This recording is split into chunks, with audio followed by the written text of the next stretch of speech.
This video has been in production for so long. I've lost my assets over and over again. So we're doing it live. We're doing it live. Fuck.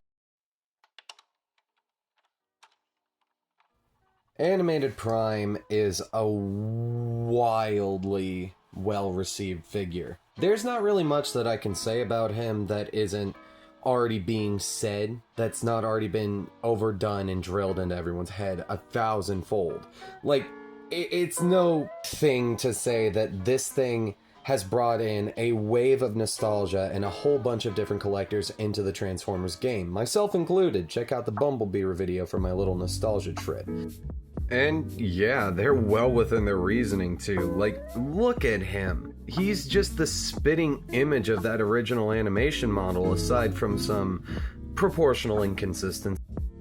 Like, yeah, he's been hit with the G1 beam, like, the chest is a lot more wide than the animation model itself. There's not enough of his abdomen on display, which, spoiling the transformation, it is there, they just cover it up, so it gives him this weirdly bulky feeling that just doesn't fit the vibe. There's a size comparison, don't worry about him. You can even see some additional bits of detailing that they put in from the original G1 cartoon, like the leg vents. There's on the arm, just bring that out here. On the arm, there are the arrow markings from the original model.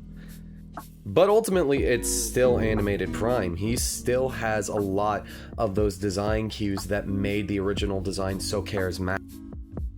From that absolutely hourglass slutty waist to the ever iconic truck boobs. This guy, he's animated Optimus. Oh, there shouldn't be a face on Prime. You should always have the faceplate. Look at this face. You see that face? Come on, look at him.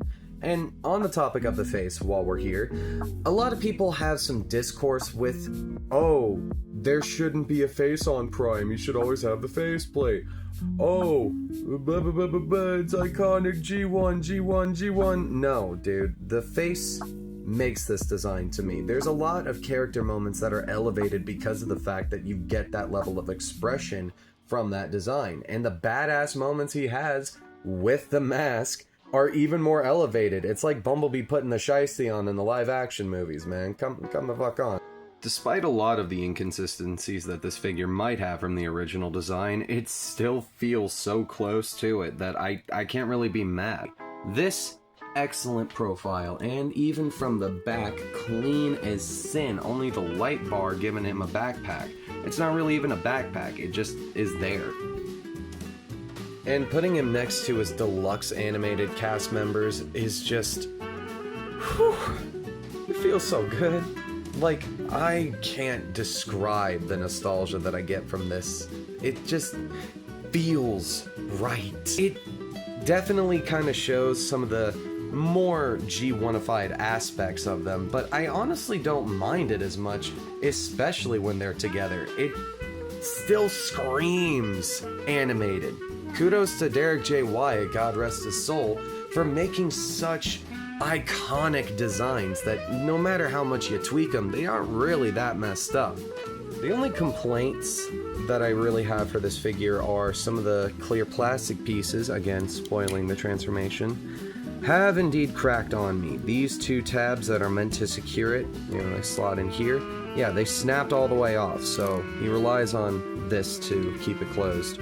Same here with the light bar. It can't hold the axe anymore. I mean, like, he can kind of like Kratos it, but not very good. Not very good.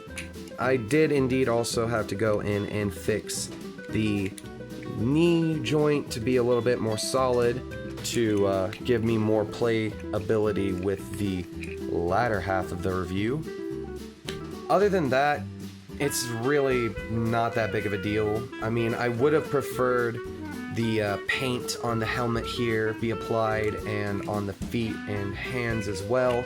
Make it just a little bit more show accurate, and we did get that with the Motormaster and Nemesis Prime decos, so it shows that it was possible and just wasn't done here. Really not okay with that laziness. Showing your hand again, Chris. Showing it again, Chris! And setting Prime aside in the back there, we're going to talk about the accessory you get with the base release. This is the best version of this axe I've seen yet. The original was solid, and I like the playability of it. It's cool and toyetic for a kid, but as a collector now, especially one that is trying to experiment with stop motion, this feels a lot more substantial. You want to talk about the axe? You want to talk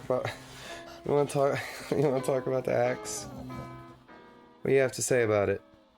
I do like the way that the axe looks here. The clear plastic insert here is one of the better ones that I've seen. It reminds me a lot of laser bridges in media, like you'd see in Halo or Destiny. There's the dog. But ultimately, it is very well detailed. It's got a blast effect port on the back so you can replicate the jet action as seen in the show, as well as having an extendable handle. But that also brings my complaint into the picture. This thing is loose as sin. You can already kind of see it loosening up again after my repairs. I had to go in with a couple of layers of scotch tape, wrap it around that first notch there. And then I went in with some super glue. It ended up getting stuck all inside here, and now it's just like deteriorated for some reason, and it's not as tight anymore. So I'll have to end up fixing that again, but on my copy it is very loose. And also this is for some reason not thick enough for him to hold it very tightly. For those of you who watch Jobby, Optimus again suffers from the bitch grip. 35 bucks. And real quick before we get into the transformation, here's some size comparisons with your average size deluxe. Your standard Voyager comparison, which really shows the breadth of how large these guys can get up to. You know, small, medium, good grief. And just for fun, some leader class comparisons. I wonder what my next few reviews are gonna be. And now that all that's out the way, let's go ahead and cover the transformation.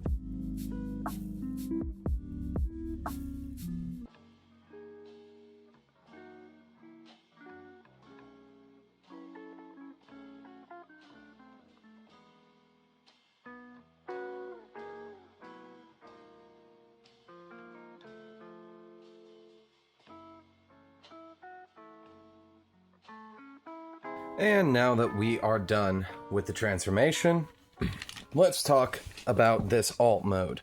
The alt mode is kinda mid. I'm not gonna lie to you. I do like that he is a fire truck, don't get me twisted. I love the whole overall design of the completed vehicle, but this specifically I never really liked, even in the animation. The foot kibble here is animation accurate. You can kind of see his crotch, but like, not that bad. The back knees are, you know, there. That's pretty bad. But other than that, there's not really much kibble on display here. And that kind of just elevates what I'm saying about the overall design of this specific mode. It's empty. It doesn't feel like it is substantial. Aside from rolling really well and solidly, especially for the C-clip tires, it's not enough. It doesn't scratch the itch of a fire truck prime. You can put the axe on, not that great. It works, it's storage.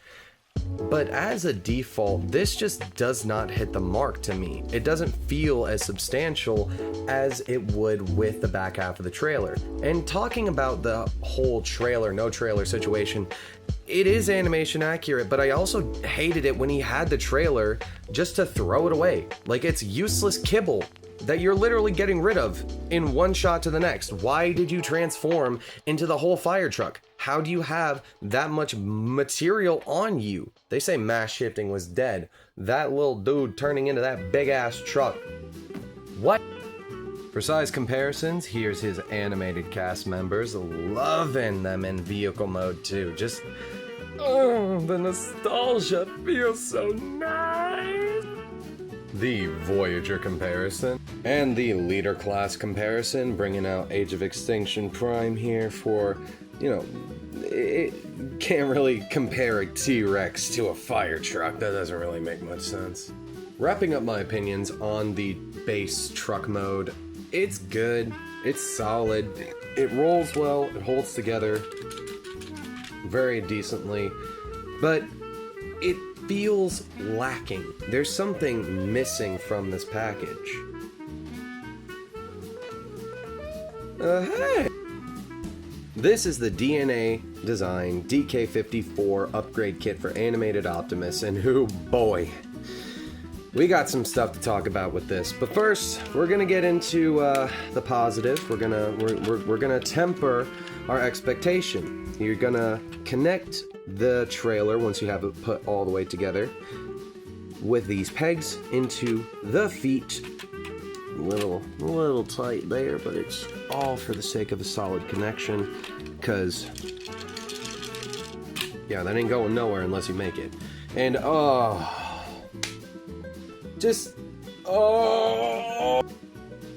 This is exactly what I meant by having the full package. Look at this thing. Look at the sheer size and breadth of this guy. I mean, seriously, the detailing you're gonna get out of this piece is just immaculate.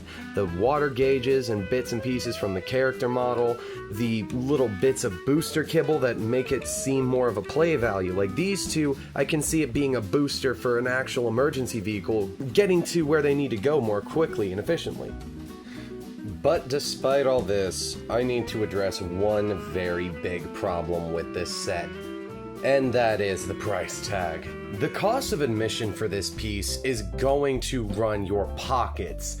It is excessive. $70 for an upgrade kit is just, that's fucking wild, bro. Like, I get it. It's great, there's a lot of playability, posability, but as we get into the robot mode and I cover some of my other gripes with this piece, you're gonna understand why this upgrade kit is so overpriced. Like, yeah, there's a good sheer amount of plastic, but $70 equates to two of these. I can buy 2 whole figures, 2 whole Voyagers for the price of admission. So it really gets under my skin that this is all we're gonna be getting, just a simple trailer upgrade. And like, when we cover the transformation and everything, you are gonna see why this really aggravates me. But before we get into that, let's get into the size comparisons with our animated deluxe cast. And here we have our Voyager comparison, with Shockwave finally having someone to meet his match. And our Leader class comparisons, with Optimus easily putting them into their place, kind of cementing this whole thing as a definite size upgrade in terms of commander classes. No, we're just gonna cut that out. And now, let's go ahead and get into this transformation.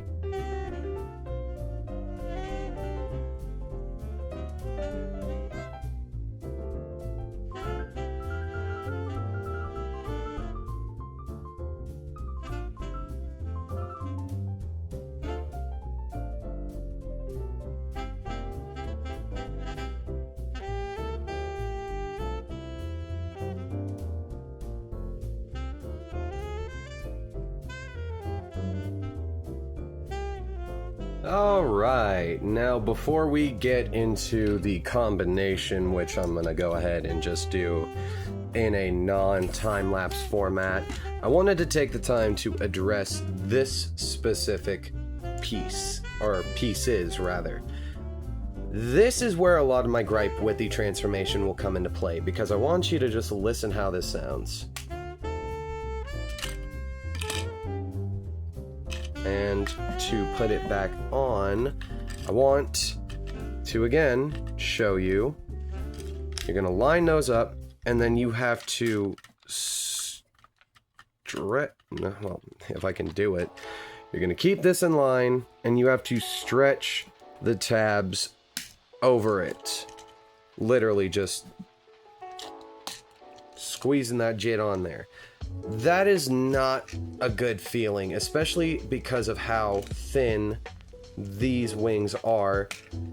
It feels like it's going to break. It straight up just does not feel like it's quality. And now we're going to be talking about the hammer, which is one of the main contributors to that feeling flimsy.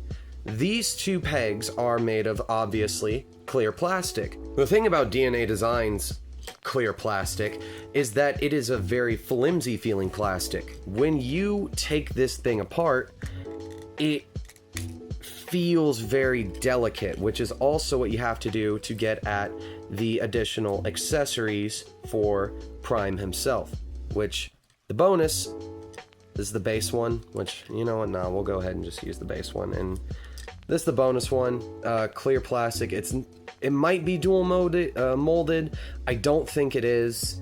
It genuinely just does not feel very solid. But then when you get to the actual pieces themselves, they don't have the same level of durability as Hasbro's clear plastic. Bringing in Legacy Tarn, this guy is made out of entirely clear plastic, pretty much. Like this piece, clear plastic. This piece, clear plastic. But you feel them, you look at them, and you can't really tell until you look at the translucent side. They've got a durability and a quality about them that makes them feel substantial. Whereas, you look at this and it's like, oh, that feels awful. I don't even want to do it. And that's not only on the clear plastic, it's also on their opaque plastic. Focus. There we go. See that? See this right here? A very bad stress mark on this thing, and the way that you have to put it on is explicitly the reason why. You literally have to bring fucking Prime in here and wedge the mask in like that. You literally clip it on, and that looks good, great, and, you know, for the upgrade kit, there you go. There's your faceplate. Are you happy now? But it's inevitably going to break. I can tell that it's going to break one day. And with that being said, I will probably end up having to model a new one and then just print it out with some thicker legs, which might compromise the look, it might not. I don't know, who's to say? And it's the same case here, but you bring in the clear plastic. So, slide that on. It does go on rather easy, I will say. The goggles feel a lot better than normal, but that still feels very, very harsh. Very, very harsh. These pieces are just not as quality as they could be. For $70, I would expect these things to be made of a more durable material. And now on the topic of the actual jet wing itself, I want to bring into attention these two clips. While they are easy to get out and I give them kudos, oh yeah, no, that's bad enough to where you can see it on the video. This is terrible. It is pretty much only on this top layer of plastic, but this is all from just me taking it on and off the way that you're supposed to, which is hooking it onto his back spine kibble detail part, and then also utilizing these pegs, those holes, these posts, and these holes. And you gotta line everything up just perfect enough to where it just sticks on there. But it doesn't give you like an audible click or a satisfying feeling. It just is kind of there now. And I don't like that. It doesn't feel substantial enough in my opinion, especially for the fact that this is a $70 price tag. And now to finish up the transformation, getting off of the negativity, that's really one of my only problems with the set is the material cost and everything just feeling not as substantial as it could be. You peg him into the feet there, slap the covers over the knee, that'll give you a good little click, and on the arms you've got those 5mm posts, or ports. The posts are right here, so that's a very secure and satisfying combination right there. You just slap them on, and bada boom, bada bing, there is most of the work done. I'm gonna have to readjust the camera height. Oh my god. You take the pegs on the blasters and you smack them on there for those cannons that he literally never used in the episode that this Jetwing armor is from. Which, to be fair, a lot of this is very stylized, and this thing wasn't there. It's just an added play feature for the ladder that is going to have this peg pour into that hole, which is a very deep and secure fit. And that is Jetwing Prime's transformation done. And in robot mode, this is just so much robot. Like, seriously, this guy's just got such an enormous level of posability that makes him an amazing time to mess around with. And all of that detailing just, oh god, it's immaculate looking at every angle of this guy. Genuinely, he is a treat to behold outside of the issues that I've got with him. Like, the accessories that you get here just make him so much more imposing. He's got such a presence, and when you consider the fact that this was a one episode only thing, there is so much love and attention put into it that it feels like it was always supposed to be this way. And then you bring in the other configurations that you can get out of this set, and it's even more appealing. Like, you can have him look like a big, beefy, Cybertron-esque version of Optimus, or my personal favorite configuration, Optus Magnus, which, if you're a fan of animated, you'd know Magnus is a title instead of, just the white version of Optimus. I specifically do think that this combination works the best for the whole sleek battle mode thing, because these have a lot more rotation, won't clack in to the swivels as you go to pose it. Just a fun little feature that I honestly think works better with the bonus goggles that you get when you order off of Big Bad Toy Store, specifically the white and blue ones. I think that works in general, honestly, just so much better. Like, ooh, that pops real good. And now, running through our size comparisons, we have the Deluxe Prowl and Bumblebee from Animated. They are definitely looking a lot more like his subordinates in this angle than the traditional way. And here we have our Voyager comparisons, really showing off just how much additional height you're gonna get with this kit on. And our leader class comparisons, which definitely shows off just how much height this guy gets. It really is one of the bigger figures in my collection now with the kit applied. It's absolutely stunning. So, what do we have to take away from this set? What is the whole should you get it, should you not that I'm gonna sell to you today? Well, overall, base figure is going to be about we'll go ahead and give it a 8.5 out of 10. It is very much a new iteration of this design that I think is a little bit clunky to some. Some people have described it as being a little bit short and stretched out, which I kind of get it. He went from a this to a this, so I get you. I understand what you're saying.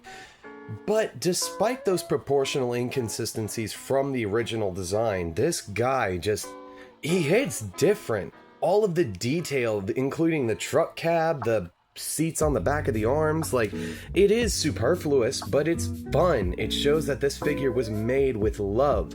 And when you add this upgrade kit onto it, if you are able to, with that steep asking price, it ultimately is going to be a better experience for you.